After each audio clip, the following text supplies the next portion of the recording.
Hey, and welcome back to the next episode of the Right Hand Drive Guys podcast, the podcast for guys who like right-hand drives. I'm Bobby. This is Aaron. Hey, yo. And we are here today with our buddy, What's up? TJ. Say your last name. I can't. Presterone. Okay, I do say it right. I thought I was messing You're around. Italian too, right? Yeah. Roso's Italian? Yeah. He said it right. Nice. Yeah, dude. you kind of, it's a weird thing where like, I feel like if you are Italian and you're used to people butchering your last name, you like have a little bit more effort into finding out how to pronounce it. Yeah. Okay, so TJ is actually, I know this is going to surprise a lot of people. He is a Mainer with a Nissan Skyline. Right. One of the few, the proud. I've been down the road the whole time, bro. Yeah, Come on. the whole time. Yeah, and so I don't remember how we met. So I met you actually outside of Bagel Mania, dude. A Bagel Mania? Yeah, Bagel Mania. And was I in my car? No, you were in like yours. a truck or something, like some like Crapkin GMC or something like that. And no, you were like, dude, I have an R33. So I had heard about you from Dakota. I think you had like an R35 at the time, and he was telling me about that car. And then I saw Aaron's car on the highway near Augusta, and I was like, dude, what is going on? Like, you never see these cars around here. Yeah. But yeah. And then you had like an Evo and stuff like that. So yeah. Yeah, no, that's cool. So you from here? You're not from here. No, so I'm from Lynn, Massachusetts originally, like just north of Boston originally. Nice. Yeah. North of Boston. Yeah, but I pretty much, like, for the most part, I've grown up in Maine, but I would go like every weekend, every like school vacation, everything like that. I would go back to Massachusetts and visit the rest of my family. So I see. Yeah. Just kind of got to see like the best of both worlds, I guess you could say. Yeah. So the lack of here, and I mean, it's not even crazy in Mass. I mean, it's definitely well beyond here. But it's like, it was definitely different more pockets. It was Honda. Yeah. Very like Honda Central. Where here there was like none of that. It was just muscle car. Yeah. So like I know you guys have said, here and there, like what it's like to be into these cars in Maine, but and we're not the only ones. I know there's other states and things like that, but dude, it's North Dakota. It's really like I don't know. There's something about it. It's like narrow-minded, closed-minded. It's just like muscle cars and trucks, dude. Yeah. And like that, for sure. Like the real old schools that dudes have had forever. They bring them out. Yeah, the Thursday nights down to the Garden or whatever, right? Like, and then there's the dudes with the trucks, with the jacked up trucks and the wheels or whatever. Right. And you have to like, there are these little pockets of car culture here and there, but you really have to like dig to find these guys and like get them out of the woodwork. You know what I mean? And a lot of like. Yeah, VW kind of. Yeah. So I'm like I guess I'm like a reformed VW kid. I don't know if you knew that. No. Yeah. Oh wow. So I'm really like into Hondas and stuff like that too. So like I think Gran Turismo and Fast and the Furious, I feel like if you were into one before the other, kind of shapes like the kind of cars that you're into. And for the longest time, I think that, maybe I was like in denial on how much of an effect Fast and Furious had on car culture. Because like after the first one, like I saw the second one, but dude, I haven't even actually seen Tokyo Drift. Wow. Yeah, but he hasn't seen anything after that. Yeah. Really. Should we though? I don't think we should. I don't know. I've seen them all a bunch of times. Yeah. But that's just me. But I was like, into Gran Turismo first, and was like kind of my foray into like Japanese cars and things like that. But really liked Hondas. In Massachusetts, there was a big Honda scene that I would see and stuff like that. And so then coming to Maine is just like, there's none of that. It's like, whoa. Yeah. I mean, and like, it's like, I don't know. So from being from here from back in the day, right? Like, whatever, let's just say from when Fast and Furious came out, 2001 to 2006. It did actually pick up like really well. Like, were you here during those times? Yeah. And actually, no, you made a good point. Dude, the base in Brunswick, the Navy base in Brunswick, there was a big pocket there. Yeah. Yeah, definitely. Because those up. dudes, right, were getting their military They weren't money. from here? Right, exactly. Yeah. They weren't from here. But no, where'd you live? Like, so I was in like time? Brunswick, Topsom area. Oh, okay. Kind of bounce around between there. So you were a little further down there. Yeah, I mean, there was like car shows. There was actually decent, shows around, and people were getting into, especially DSMs, a little bit of Honda, that type of thing. but then it like died, died. And then now it's us. Yeah. No, there's other dudes that are doing it and trying for sure. What's that one kid's name? Which kid? You know the kid, Passat kid. Dude.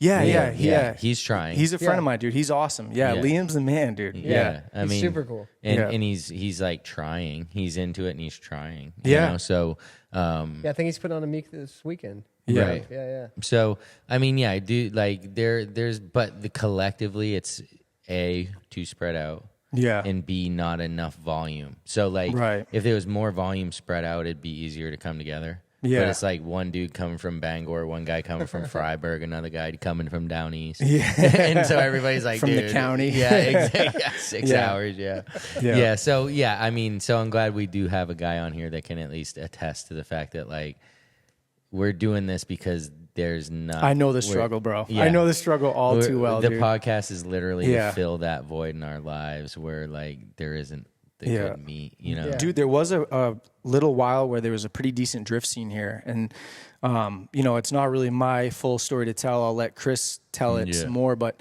there was a Maine drift project. And, you know, this was like back when S13s were a couple grand. Yeah. You know, and I really regret still to this day not taking advantage of that, you know? Yeah.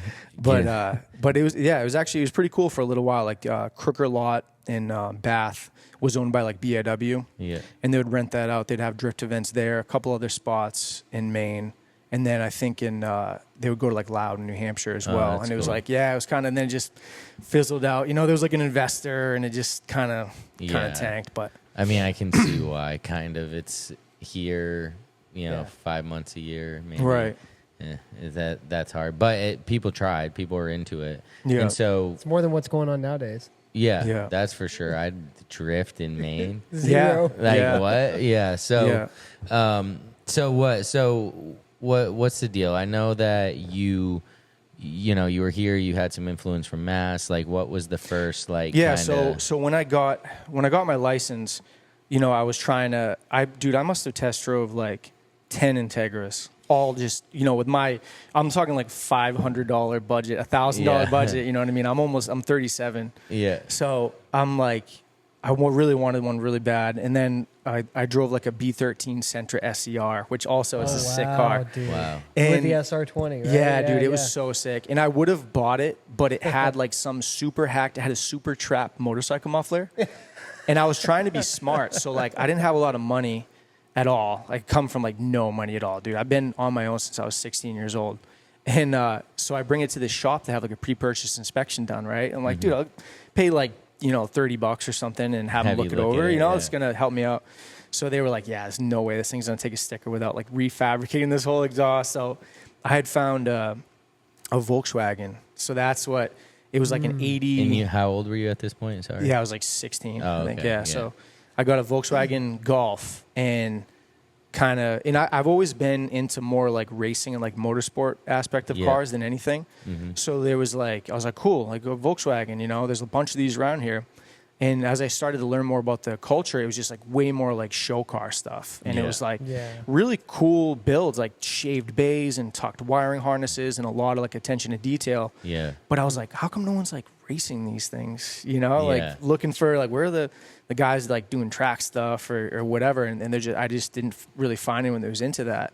Like maybe I've seen those in autocross. Like I'll see some autocross dudes use those and they'll be on 3 wheels. Yeah, dude. Like, so autocross, that was my first like foray really into like track stuff. Was I think a buddy of mine had found out about it, and I worked at the store and they were like on their way to an autocross, and I'm like, what? You can pay $30-$40 and go like beat the hell out of your car around a cone and it's timed and like you know, and I'm like, dude, I need to do this. Like this is sick. So I had like a beat up like Jetta at the time that I bought for like $600. It had like a blown reverse gear. It was like, it had like an exhaust and wheels and it was lowered, but it was like the most clapped car. So I had autocross with that. And that was what kind of got like the bug, you know, where I was like, dude, this is so sick. I need to do that. But I wanted to, you know, it's like an addiction thing. I was like, I need to find a racetrack. I need to go faster and more and more and more. And it kind of like, excelled from there. And now, like, story of so many men's lives, right? Yeah, yeah, dude, and then absolutely. comes bankruptcy, and then no, I'm it just all, kidding. yeah, dude, it all spirals out of control. But I'm glad that like they do have a little autocross scene and stuff. But I just like Cumberland Motor Club. Yeah. Or whatever, yeah. And at the time, like, you know, it seemed like the courses were really tailor-made for like just a Miata and an MR2. Yeah. And the guy running it was kind of a dick. And I was like just turned off by it, cuz like they were so serious, dude, about the like tech inspection on the cars. I'm like, bro, we're doing 40 in a parking lot. Like, chill. Dude. Yeah, Like, yeah. And I had told some of my friends about it and tried to get them to do it too. And my buddy had a S13, like welded diff drift car, KAT, you know, and he had this like sub that was chained in the back of the car. And we were doing, it was like just had these like cheap like chains to kind of like help hold it in. And the guy was like, dude, you don't understand the G-forces that your car's going to experience. And he just ripped it out of the car and like broke the chains. And my friend's like, what are you doing, dude? And he's like, dude, I'll give you $2. Like, those chains were cheap, you know? I was like, oh, I'm trying to tell my friends how cool this is. I'm like, dude, this sucks. Like, this is whack, dude. Typical 240 owner, though, to bring your subs in your car. Oh, yeah, dude, yeah. No, it was, yeah, shout out Frank, dude. He had a SAFC-tuned KAT with like, it was just like the most like simple setup. Dude, and, hell yeah. yeah, and it was dope. He bought it for like no money, and you know, eventually like upped the boost and cracked the pistons like they all do and stuff. But That'll happen. yeah, Yeah, I mean, like back in like 04, 03, 04, I used to do Cumberland Motor Club. Like Nice. me and my friends would all do it. One had a CRX, one had a Civic, Hell yeah. whatever, and we would do it. And you know, they'd have it at the Civic Center in Augusta. They'd have it down in Freeport in like the LOP. yeah, dude, I've done that parking lot. one too. Yeah, Yeah, yeah. and I mean, yeah, like the dudes, yeah, it was weird, but Yeah. you would oftentimes get dudes coming, like kind of showing off, not participating, but it almost Right, kind of right. became like, I remember a slammed Suburban with crazy paint with like an Escalade front and like things you never saw in Maine. I'm like, dude, Where did it this was guy on come from, bags, dude? Yeah. And then, but there was always this one dude, and maybe you remember him. His name was Jason. He had a black Prelude, and he was like the fastest dude every day. Every time we did this, he would always be. He had like the one with the like a 97 or whatever that year Prelude. Right, was. right. And he would just hammer, but he would never let anybody see under the hood. Oh, okay. It was like a thing. Yeah, you know what I mean? yeah. So 'Cause, back then, you know, the like class it was a thing. rules and everything. He, Yeah. he dude. wouldn't see, besides tech, nobody was seeing. He had a under that cheater intake. Yeah, Yeah. dude, for sure. He had So- NOS. So when does it become JDM? Like when do you stop being gay? So, well, the thing is, dude, is like I still always loved Hondas and Japanese cars, and like I was just kind of confused. I'm like, why do like Honda dudes hate Volkswagen people and Volkswagen people hate Honda? I'm like, dude, like, do they not understand that like a B18C makes 100 horsepower per liter and revs to like almost 9,000 RPM? Like, that's so sick. Like, how could you hate on that, you know? But yeah, so luckily, like, so Gran Turismo, you know, all the Japanese tuner car. I mean, I'm talking Gran Turismo 1, dude. Yeah, like, yeah. I was like The original. obsessed, bro. So I'd always, you know, liked that stuff, but I just didn't, the time when I got my license, I just, you know, couldn't really find the right one or couldn't afford it, I guess, at that time. But eventually, so I was, I had an MR2, actually. I had an 86 MR2. And I had been I had this Volkswagen Scirocco, dude. That was the first car that I had like on an actual racetrack. And it was cool, you know, for what it was. It was like, I daily drove it gutted, had like an LSD, like a high compression motor. And it was like, you know, it was kind of cool. But my roommate had got an MR2. And I was like, dude, this car it drives so much better than this car. And it kind of just sparked my interest into some other cars as well. And I was actually a Volkswagen technician. And I was also training for Mazda. Oh, okay. So I'd work on the Mazda stuff and I'd work on the Volkswagen stuff. And like from like a technological aspect, I would like look at both. And I'm like, dude, these Mazdas are not braking at all. Like they're super simple and like easy to work on. Like this Volkswagen wiring diagram sucks. Like I'm constantly replacing like all this shit, you know? Yeah. So I kind of like, from being a European car tech for so long, it even drove me like further away. Yeah, you're like, dude, these things are pieces of shit, dude. And I'll never forget it. There was like, so why do they smell like crayons on the inside? Yeah. Oh, and by the way, so when you go to work at a dealership, dude, I thought like, wow, this is the pinnacle of being a mechanic, right? Oh, of right. Like you're the dealer like, mechanic. This is like, the highest level. I get there and like no one is into cars at all. I'm like, what, dude? How can you do this for a job and like you have no interest in it? Dude, seriously, yeah. Like when I worked at Nissan, the GTR tech. Yep. Was just this freaking old dude in the corner that's been there the longest. Yeah, like, just like some went old to the geezer. school, right? Like he didn't care about the GTR. I'm like, dude, I want to be the GTR tech. Come on, let me drive the car, right? Yeah. Like, and let me drive the car. And that broke my heart, dude.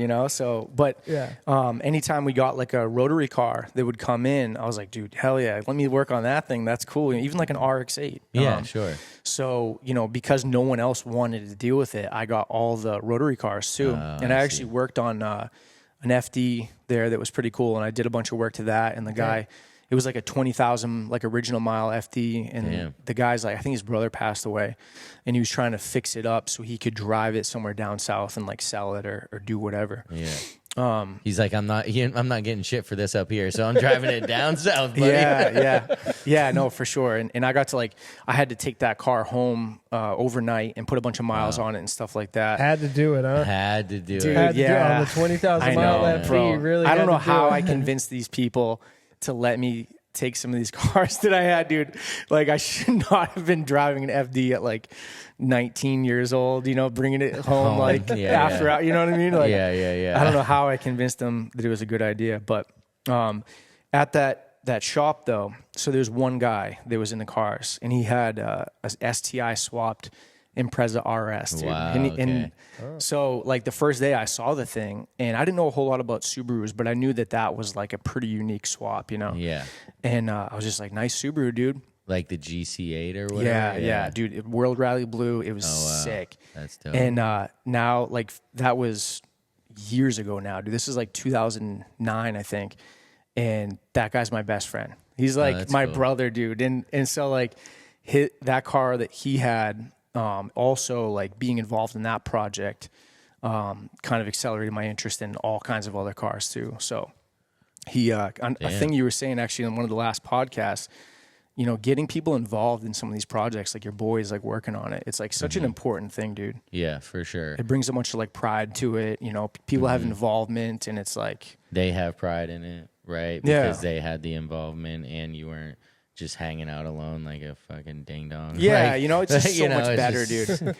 It's so much better. Even if it's not the most productive thing ever. Well, that's what happens, right? Yeah, like, you try to do something and then like, you know, 3 hours later you're like, oh fuck, we didn't do that. You're like, we're gonna change this, valve cover, and then you're like 10 beers later and like you have like one thing removed. But no, it's all about the experience, and it's way better as like an experience like that, and just getting your friends involved and stuff like that. So yeah, that's a good point. So you get this MR2. Like, when does it get interesting? I know, dude. I'm gonna go like this whole podcast. I'm gonna just zigzag, bro. But I'm excited, because you start out like in Volkswagens, like, okay, we get it. Yeah. Like, we're not holding it against you. We didn't know that before this. We were all kids once, I guess, right? It feels like you were hiding it on purpose. It really does. Yeah. So surprise, motherfucker. But so we go to the MR2, but then like when obviously because you're young and like you said, you're financially supporting yourself. There's nobody bankrolling these cars. So clearly it's going to take longer than the dude with the trust fund, right? 100%. That's all of us, right? In that sense. But when do you get over the hump and start to like... Yeah, no, for sure. So I had, when I was younger, I drove by, there was a Galant VR4. Oh, wow. You guys know what that is? Oh, yeah. Yeah, so it was near Thomas Point Beach in Brunswick. And at the time I had worked on a lobster boat and I was actually making like pretty good money in the summertime. And it was for sale, and it had it said on the windshield like DSM link, 2-step launch control, like all this stuff. And I was like, dude, what is that thing? So I started this, just deep pursuit of finding out information about these cars. And years later, I was talking to Jeff, the guy with the GC8. And he was like, dude, a buddy of mine had one in high school and it was sick. And we were kind of like reminiscing about it. So he, like shortly after that, he's like, dude, I bought one. Really? So he found this, it was a 92 Galant. It was number 702 of 1000. Because they only came to America in 91 and 92, and they only imported like 3001. So he bought this car from like these hillbillies, dude, way up north, and they didn't know like what this thing was, and you know, they just beat the snot out of it, and so he bought it like pretty cheap, and dude, those cars rust out bad. You know, really? like a lot of those older cars, no matter what the badge is, no matter what country it's from, dude, from 1992, they did not do the best job with like rust proofing. Yeah. So I had started to get involved with that project, and kind of like, you know, restoring it. And cool. So we had gotten pretty far, and he was kind of just getting over the project. And he'll do this a lot, dude. He'll have like a sick vision, and he'll have a really keen eye on like prices of stuff, and he'll buy stuff at like the most genius times, and then he'll just get bored with it, dude. And so he was like, yeah, you want to buy the Galant? And I was like, I had some money saved up, and I was like, yeah, I can't pass up this opportunity, dude. I saw that car when I was like 15 years old, and I have the opportunity to own one, and like, this is so cool. Yeah, you know? That's cool. So the car had a tunable ECU. It had what was called a Jackal, like standalone ECU. Jackal. So I had to drive the thing daily, dude, and figure out how to tune it. Wow. So I literally, like, I think when I bought it, it had no rear drive shaft.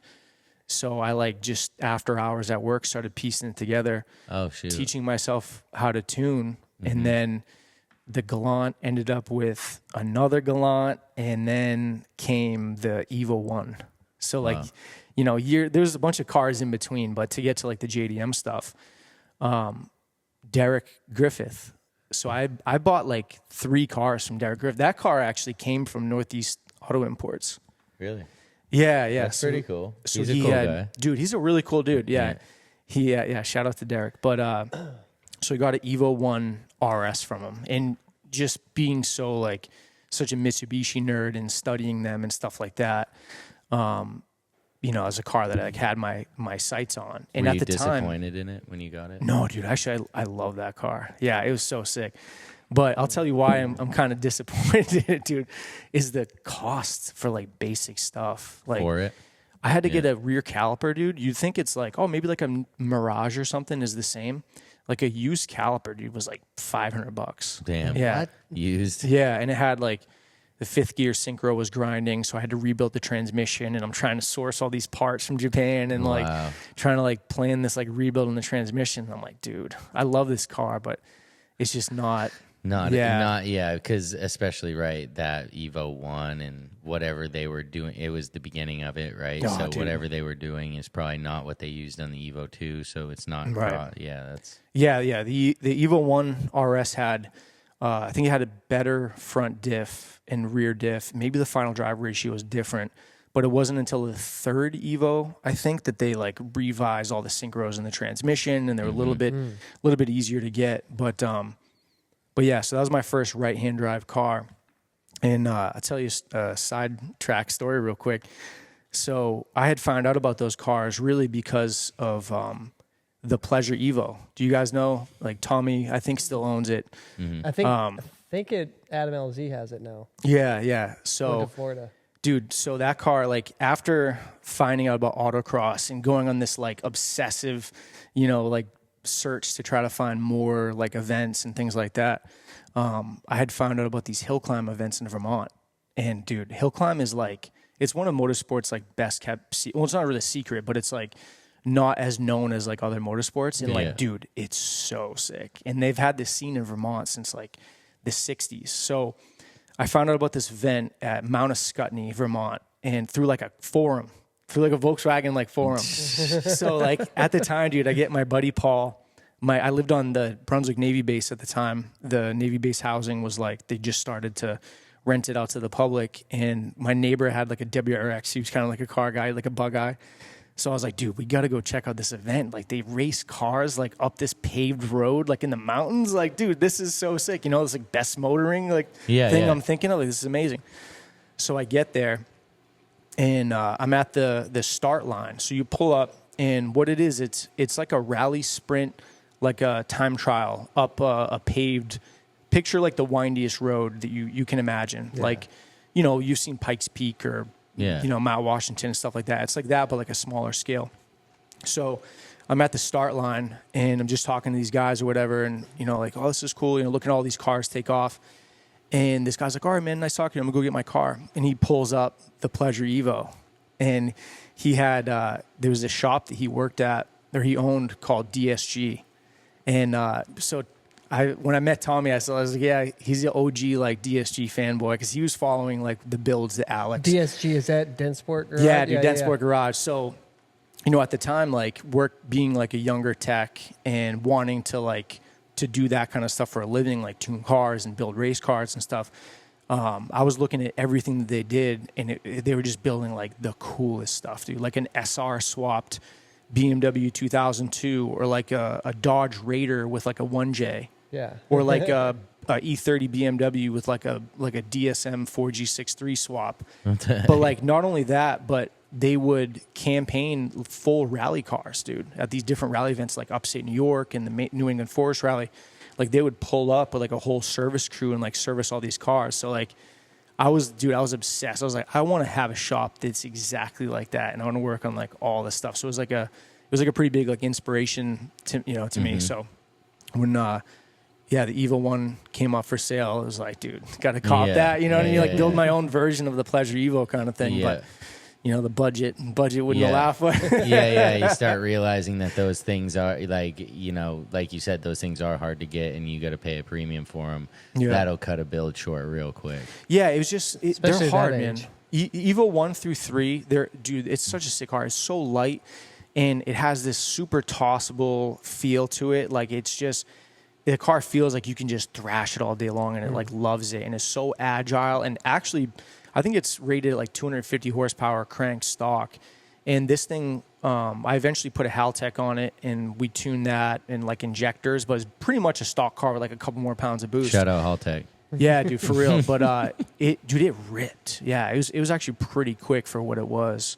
But Evo 1 through 3 is the harder, like, kind of bastard child of the Evos. So those are a little bit harder to make work unless you're in like Australia or Japan or something like that. Of course, Yeah.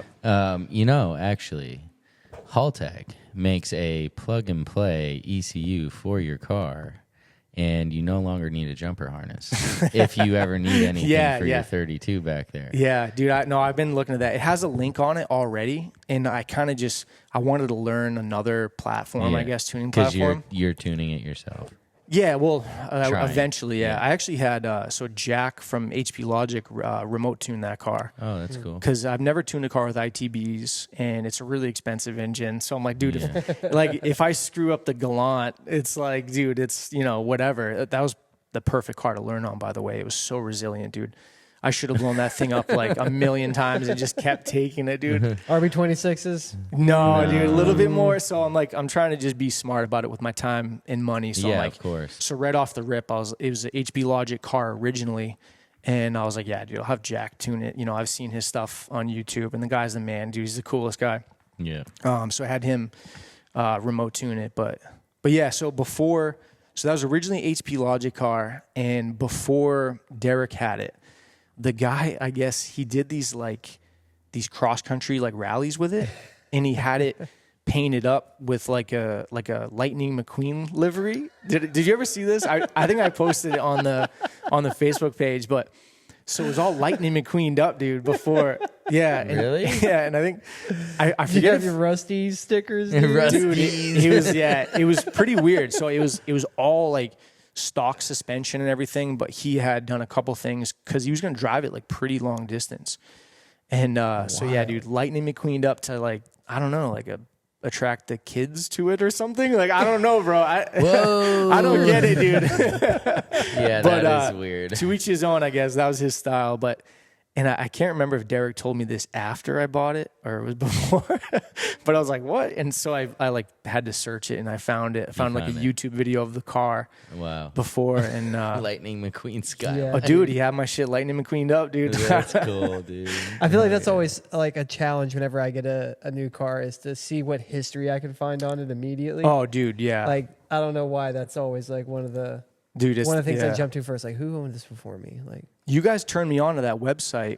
It's like the Japanese like Carfax. I forget the name. Is it VX or Car VX? Yeah, dude. So I found out about that through you guys, and I have like the old auction pictures and stuff like that. Yeah. And it's pretty cool. It doesn't. There's no like nothing that stands out at me. That it was like I think it was an R grade. Yeah. But it was nothing like crazy on the auction sheet. It didn't seem like it was like, fucking welded in half or something, like cut in half and re-welded.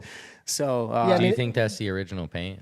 Oh no, absolutely not. Yeah. So when he pulled the Lightning McQueen wrap off, it peeled some of the paint, and then whoever Derek is had him repaint it, which I'm kind of curious because there's not a lot of H3 cars that I think still have original paint that I can like see in person, So I've always been kind of curious. I'm like, is it the correct shade? Is it a little bit off? Yeah, I've heard that like with that color specifically, just because it is like a mix that you can. I don't know. Some people when they respray it, it is a little off, or they try to blend a panel, so they have to compensate for the fade. Yeah. But then whenever they go to repaint the car, they're repainting it the faded. Right. I don't know. There's like a bunch going on with it. I've seen Larry Chen's car in person, but I'd like to it was at Grid Life in Lime Rock, and I'd like to bring my car out there and just park it next to him. Just kind of curious. Dude, but UP did a car that color not too long ago, and they resprayed the bay, and it actually has like the clear coat on it. Oh, nice! Completely changes the way it looks. Right, because it's like a cost savings measure. Where I don't think any of them were clear coated. Right, like the most dingy. It's so bad. Yeah, you can see it from here. You're like, fuck. Yeah. Well, I mean, what was the car? What was the MSRP? Brand new, in Japan, and that thing, right? Yeah, I don't know. It wasn't like it wasn't crazy for the time. I'm sure it was expensive, but I think it was around 30 to 40, right? Yeah, so it's like what C4 Corvette equivalent, not like a Ferrari, right? Yeah, for sure. Yeah, I mean, So after the Evo, like when do you get this thing? Yeah, so after the Evo, so at the time that I had the Evo, I still had. I think I had both GC8. So I also had an RS. So I had a car, a 98 Impreza RS that was a stock motor, and I had like autocrossed it and stuff like that, and eventually swapped it. And I had that car at the same time, and I'm like, dude, I don't need two all-wheel drive turbo cars. And so we had that, and I think both. I'm pretty sure both Imprezas. But anyways, we ended up trading the Evo back to Derek for an FD RX7. Really? Yeah. Oh shit. So which is still in a million pieces in the garage right now. Still got that? Yeah. Oh, that's your FD. It's black. Yep, black R1. Wow. So no sunroof, dual oil cooler. That was like it's a project like with my friend Jeff that I was telling you that had the GC8. We had it, and then the oil pressure started dropping one day, and then just tore it apart to do a rebuild, and life kind of got in the way. So that's where it is now. Damn. The motor's all back together, but. So what are the plans for it? Just want to try to make the rotary work for a little while, honestly. But dude, it seems like the only ones that can make those rotaries really work well are like the Australians and the Puerto Ricans, and like I don't know, man. I don't have the best faith, that it's gonna work out that great. Yeah. And I've worked on a couple like pretty nice like rotary cars, and there definitely is something special about it. I completely get it. Like I don't know if it's something that I'd want to keep going long term and just be like some diehard rotary guy.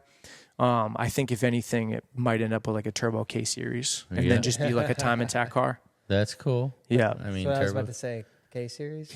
Yeah, dude. It's Ks are sick, dude. So I also had a K swapped Civic Coupe EJ8, I think is what it is. It was a 2000 EX, but that was my first like deep dive into like K series stuff, and that's sweet. It really is a pretty amazing engine. You love them? Yeah, I really love them. I love B series too, though. Don't get me wrong, dude. I still have an Integra with the B18 in it still. Oh, dude, dude, the B series is where it's at. Yeah, I mean, but I get so it. good. K series is like so much more. I don't know. It has so many more options, so to speak. Yeah, and I mean, right now it's probably more cost effective too, but there's still definitely one thing that I really like about the B series stuff way more than the K is like the linkages in the transmission for the B series. I just think it feels so much better than like a cable tranny. Yeah. But in the sound, dude, the sound is so good. Dude, that bug is just messing with you. I can see it just circling you, dude. I mean, there are guys who will just say B series for life, but I think we did that episode, right? Yeah. B versus K. B series look way cooler too. Dude, they really do. Yeah. Especially if you turn them sideways for the rear wheel drive. Yeah. Like, yeah, you got to get a different valve cover, and then just like the way the tensioner and everything is on the front, it's just like right. And I think the fastest Hondas in the world are still B series right now. Really? I think, yeah. Really? I mean, damn right they are. It's probably changed like at this moment, bro. They're like drag racing in like Florida with them, but dude, I'm pretty sure, yeah. So when you got the FD, right? That's never gonna get back together, right? But I'm just kidding. I'm just kidding. You might not be wrong, dude. You might not be wrong. Know. Yeah. But like, how do you end up with this pig? Yeah. So, I forget how many years it's been, dude. I think it's been like 5-6 years. So Jeff bought that car from Derek first, and that was so I went with him to get it. I think at the time I had an Evo 8 RS, and there was another thing is he was like, a lot was going on, dude, at work. Like we went from working at a dealer for years, like me and him, and then some stuff went down, and I ended up going to an independent shop. So I had like the first job that I had like stability at, I kind of had to move on, and I went and worked at a different place, you know? Yeah. So there was just a lot of stuff going on, but he was like, dude, I got so much projects going on and so many things, like, I don't want to like do a deep dive into this project. And I was like, dude, he bought it for a great price, and, sold it to me for a great price as well, just kind of like homie hookup. But I was like, dude, I can't pass up this opportunity. At the time, they weren't as skyrocketed as they are right now. Yeah. And I'm like, I probably won't have an opportunity again to get like a pretty clean R32 GTR. Like, there's no rust underneath that car. It was like a stupid price he got it from Derek. So yeah, that's how I gave him the money straight up and was like, all right, dude. You did. You're like, dude, get the keys, dude. Yeah. Damn. I was like, I'll help, you help me, I'll help you. Like, yeah, that's cool. So, and you're saying that was 5 years ago? I think it's 5-6 years ago, man. It's been such a blur. Was it pre or post COVID? That'll really tell you. Oh yeah, it was pre-COVID. Yeah. So you're 6 probably. You're 6 or more. Yeah, because I think during COVID is when I did the K-swap on that Civic. So like COVID's when it really skyrocketed. Like you could get them for below 30 pre-COVID, you know, and then all of a sudden it's like, hey, how about 45? Yeah, dude, absolutely. Right. Like, damn. Yeah, it's getting kind of nuts, but. And so, I know the question that Aaron wants to ask. What are you going to do to it?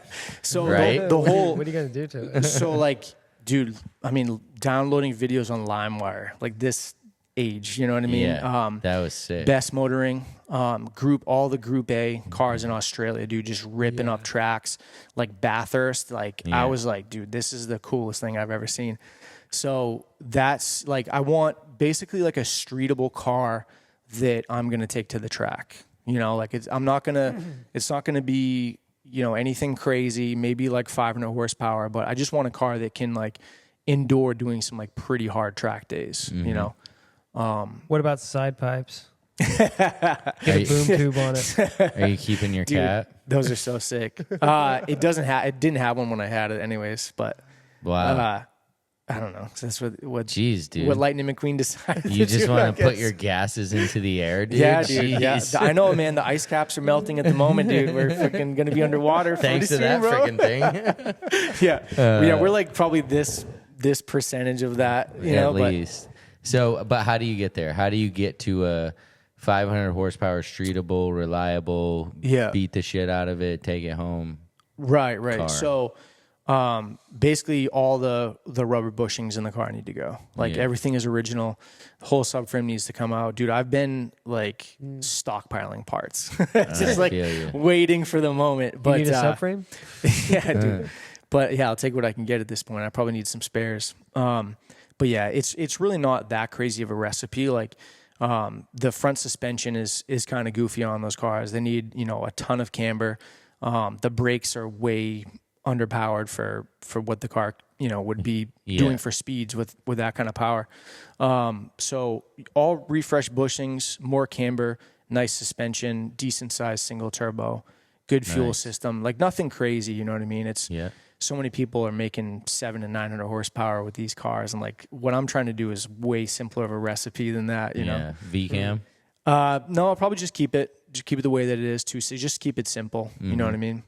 So the less to go wrong, the better. Yeah, for sure. That's so true. Less to go wrong, the better. No, the power band with a V-cam would be so sick. Yeah. So I mean, never say never. If the right opportunity comes up for the right price, like I wouldn't say that's never, not going to happen. I mean, dude, it's 2025. Come on, man, let's be hopeful a little bit, bro. I'm trying, but I see it, dude. I know, it's dude. crazy, man. You can't get nothing. Dude. Yeah, it's especially with like the increase in tariffs, just on parts and stuff too. It just doesn't even make sense. Yeah, like, I mean, anybody who got stuff pre-tariffs, like they're lucky. Like I got a stockpile over there that's pre-tariff, and now I'm like, that's not getting bigger, that's for sure. Right. Just can't, you're just paying such a tax on it. It's crazy. But they did just lower the tariff on automobiles from the 15 plus 2.5 to a flat 15. So right now it's a flat 15%. Flat 15. And thanks, 50 guys. for trucks. But like, like the automotive industry in Japan is pressing the government to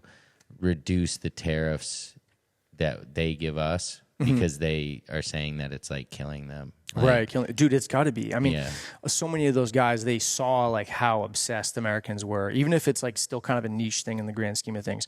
There had to be so many shops that saw the opportunity to make some money, so it's got to be hurting some people for sure. Yeah. I can't imagine. Yeah, without a doubt. Yeah. And so, one thing I did want to ask you about here was, when you say you're more into the motorsports aspect, that's what I notice about you is that, when you are going out to a car event, it's generally something having to do with racing, right? Yeah, dude, I don't know what it is exactly. Like, I just, drag racing. I mean, any sort of like, motorsport stuff is just, I don't know, I get bored just sitting there looking at cars, sitting still kind of thing.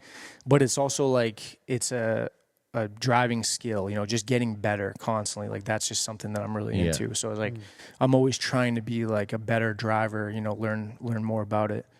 So that makes sense. So where some guys maybe their goal is to progress in the sense of awards or trophies. Right. Your goal is times and tuning, essentially. Yeah, lap times, figuring out. I've always been into like kind of the engineering aspect of cars and like, dude, I feel like the internet has like, it's been both a blessing and a curse for cars. Like back in the day when you had to put the time in and go research stuff like a library and find like the books and like find the Haynes manual, dude. I found these books from Carroll Smith called like the Win series books. So it was like Tune to Win, Race to Win, Prepare to Win. He just had this whole series, and they were basically books based off of like Formula One setup, like open wheel cars, but all that stuff translates into production cars too. So I was just like obsessively studying, that stuff. But I love going fast too. Like some days like I wish that I had a normal hobby, like something silly like golf or you know what I mean? Like I wish that I could be in this because I'm like everything that I like doing is like gonna kill me or it's really expensive. And it's super awkward when you're like talking to some other dudes and they're like, oh yeah, I stroked the back nine the other day, and I'm just like, bro, I just can't. I don't know, dude. Stroking the back. I don't know, dude. No back nines. It seems, and like I know how ridiculous it is from their perspective too. Like I get it, but like I don't know, man. I don't know what it is. It's just like I just want to go faster and faster. I want to be like the best driver that I can be, regardless if it's, drag racing or road. I really like road racing, and like time attack is like my thing. But like, I've done some drag racing. I've done ice racing. I've done circle track, hill climb, autocross, like street fun. Racing here and there, Street. Like drifting. Any drifting? No, dude. And that's the thing. So I love drifting. I love it, but I can't bring myself to build a car for it. Sounds like you need a reason for the FD, right? Dude, I know, right? That would be fun. No, that's come up for sure. But I think I would buy like an already set up car and then just go out. But like, dude, drifting is so sick. Like it's just like the most fun aspect of like driving. It's just all chaos, and like I love that, dude. And all the guys like involved in the community are like, they all know it's crazy too, so they help each other out, and like it's a really good community. But damn, dude, do those cars get thrashed, bro? Oh yeah, for sure. Yeah, I mean that, and they love it. That's what's crazy for sure. But it's a money pit. Drifting's a money pit. Yeah, I mean all motorsport stuff. It does. It gets kind of crazy. Yeah. But no, I love drifting, and I've been going to drift events, like helping my buddies out and stuff with it.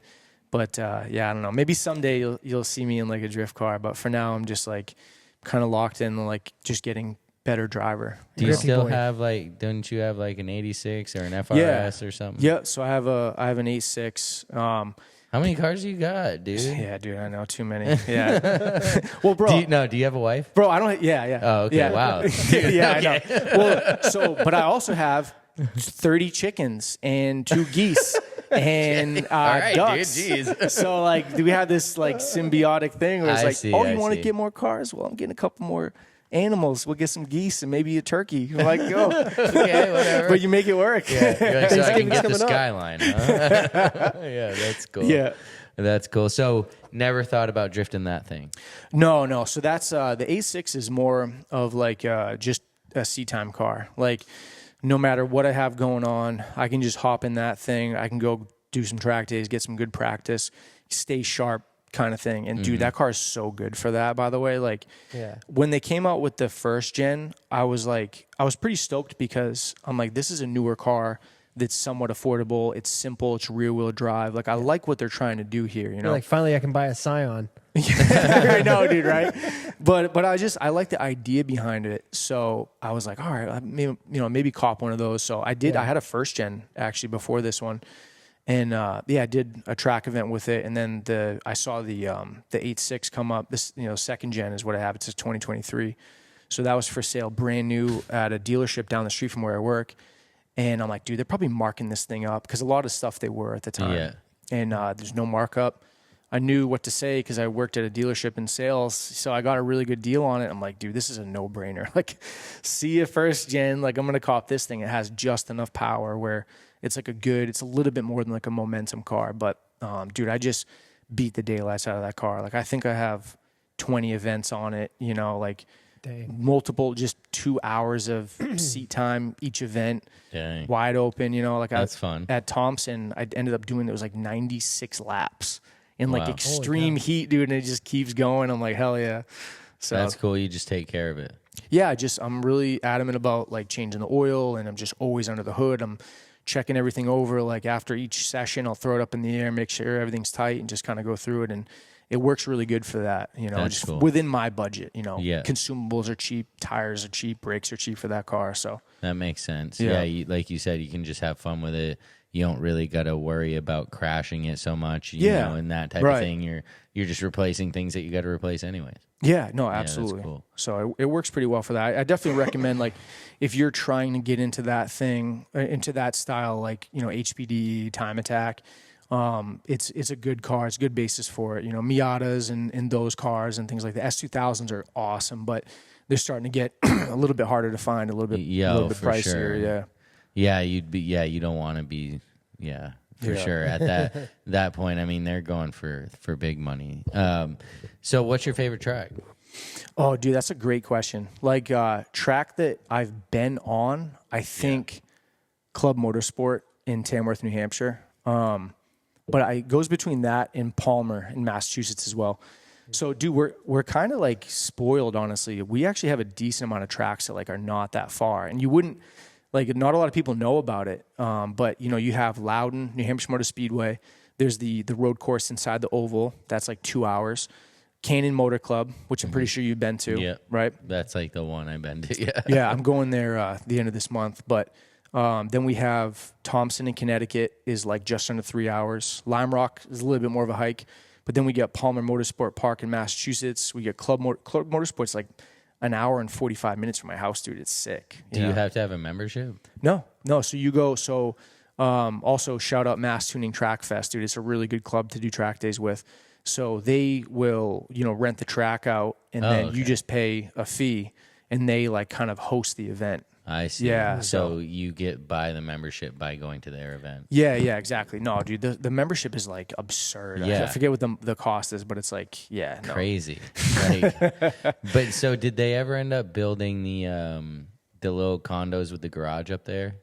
They do have, they have like a setup where at the bottom of the hill, they have a couple garages where they have like your driver's meetings, and then they have a bathroom and like shower setup and stuff, but they haven't built like garage mahals yet. Yeah.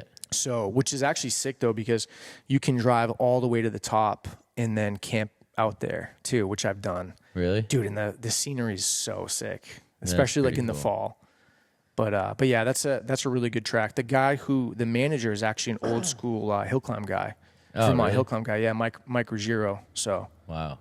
That's pretty sweet. You know all the old school Vermont hill climb guys? Yeah, dude. I mean, I have a lot of, like, I was, struggling to find more car culture in this state, dude. Yeah. So I spent a lot of time, dude, wow. Yeah, you digging deep, dude, in the crates. That's cool, though. I mean, that just shows that you are truly passionate about it. Oh, like, if you're willing to go outside your comfort zone to find new things that, like, excite you, that are still involved motorsport, like, that's cool. Yeah. Oh, dude, it's like such an addiction. Like, I almost couldn't even help it if I tried. You know what I mean? Like, it really does. Like, most of my days, I'm just like waiting till the next time I can go to an event.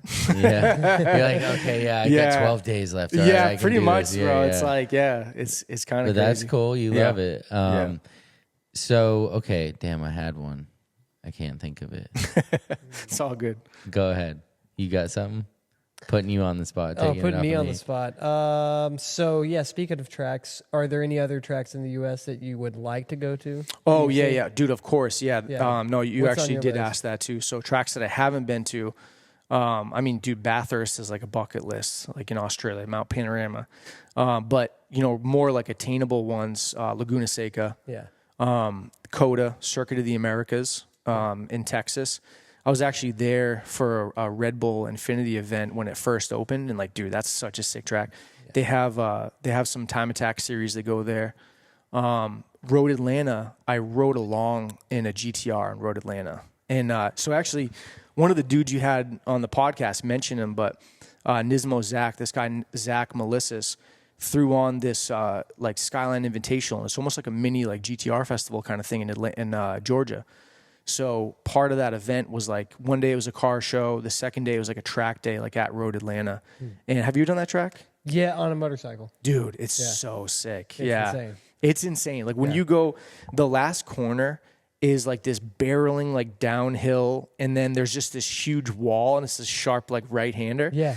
And dude, that kid's GTR makes like 500-600 horsepower. Yeah. And he still has like stock brakes, but like with good pads. I mean, the car's fully caged and everything, but like, dude, the kid can wheel that car. And I remember like going down, I had like my hand in between the door and like the roll cage, and I'm trying to hold on, and I can feel the body like flexing around, like going to that car. I'm like, bro, this thing is kind of sketch. But I was like, dude, I got to do this track someday. Yeah. So yeah, that would be pretty cool. Road Atlanta. Okay. What about car? What would you get if you could get another car? Oh, dude, I have such a, oh God, this changes like every day, dude. I mean, I have a lot of cars right now that I just really need to finish. Yeah. So like, I'm probably good for a while, but I have had a real hankering to build like an S13. Yeah. Even just like a simple SR with bolt-ons, like just because of the nostalgia aspect of it. I missed the chance when they were cheap, and my friends had them. So now you'll spend way too much to do it. Yeah, yep. It's, dude, nostalgia. Cooper Hatch, though. Oh, dude. Yeah. I don't know. Honestly, I would take either. But if I could have it my way, probably a coupe. Yeah. Yeah. Nice. Yeah, that's pretty cool. I mean, that's chassis sweet. But yeah, you can't get them or the parts for cheap anymore. Right. I mean, this guy knows. He beat the tariffs by a little bit, but you didn't get a ton from Japan. You didn't have to, did you? Yeah, I got a little bit. Yeah. But So SRs are cool. Pre-tariff car. Right. Or motor over here. Yeah, pre-tariff motor. Yeah, that's cool. Yeah, and it's worked out good, man. It hasn't blown it yet. Yeah. But other than that, man, you know, FCs, I really like those too. Like I got my eye on a couple of those. I'm like, they'll pop up every once in a while for like a reasonable price. But you know, probably finish what I have first. The FD, yeah. Like?